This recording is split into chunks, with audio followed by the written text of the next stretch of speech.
Hi, it's the Broker That Gratitude Guy. Polar vortex. You may have heard that term in the news a lot lately.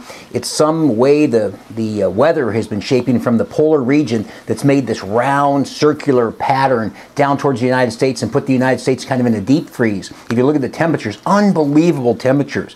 Minus 20, minus 30, minus 40, and then wind chill and this kind of thing.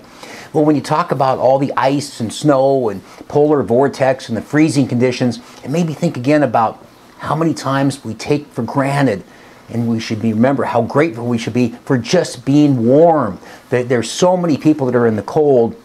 As I watched the weather map and it was showing all these unbelievably low temperatures, I thought about the fact I did a talk the other day and somebody said, well, I guess you do this video pretty much every day. And I said, yeah. And they said, well, how do you keep coming up with different subjects? Well, it's not hard when you think about how many things we take for granted. And as I was watching that weather map and I thought, wow, take for granted the furnace, the warm bed, the roof over our head, just the fact that we have a place to go to get in and out of the cold that so many people don't. So when you're writing in that gratitude journal, it's one of the many things you want to think about. And especially as we come into a new year, all the little things that we take for granted. Just a smile on a child's face or a grandchild or a friend or a spouse or a friend or a neighbor, whoever it might be. Remember to record those things. When I talk about in the gratitude journal, everything you're grateful for today and everything you're going to be grateful for, but also the highlight of your day. It might just be somebody's smile or thanks or a note or a email or something that somebody said that you impacted their lives.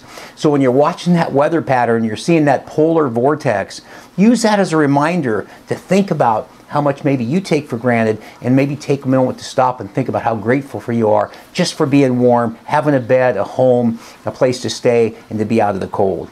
That's the message for today. Have a grateful day. We'll see you tomorrow.